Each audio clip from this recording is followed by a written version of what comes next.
Notre premier combat, ce sera celui pour la liberté retrouvée. Et la liberté, c'est d'abord la sécurité. La liberté de ne pas avoir peur. La première, celle sans laquelle rien n'est possible. Je veux une France de la liberté qui garantisse à chacune et chacun la possibilité de sortir, la possibilité de se déplacer, d'aller voir sa famille, d'aimer, sans céder à la peur.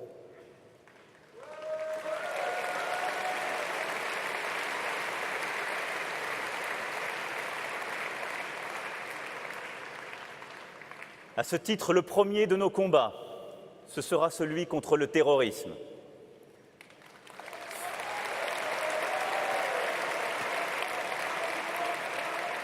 Ce combat, il prend racine à l'extérieur. Ce combat, c'est celui que nous menons à travers notre diplomatie et nos armées pour partout lutter contre le djihadiste islamiste, pour partout lutter contre celles et ceux qui fomentent des complots et des actes terroristes contre nos enfants, qui cherchent à détruire nos valeurs, qui cherchent à détruire nos pays. J'étais, il y a 10 jours, sur la base aérienne que nous avons en Jordanie.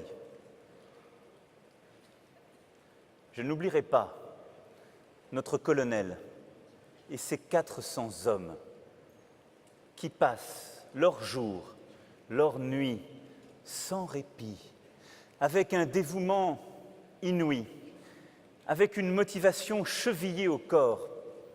Et ils m'en ont parlé quand nous avons partagé des moments uniques. Celle d'avoir le sentiment, sur ce front avancé, de sauver l'honneur de nos enfants, mais de protéger toutes celles et ceux qui sont ici, chez nous, de protéger leurs familles qui vivaient à Cambrai, à Istres ou bien ailleurs. Leur fierté, c'est la nôtre, c'est notre combat.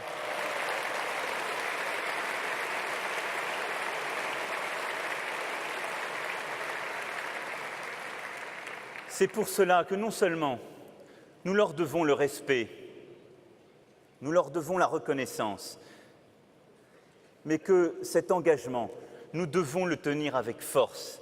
C'est pour cela que je me suis engagé à ce que le budget de la défense soit progressivement porté à 2% du produit intérieur brut.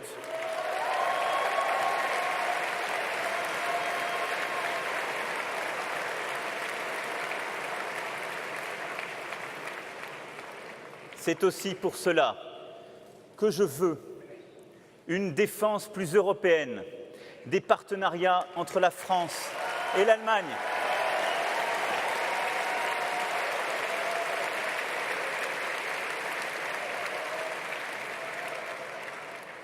Et c'est ce que j'ai été expliqué à Berlin.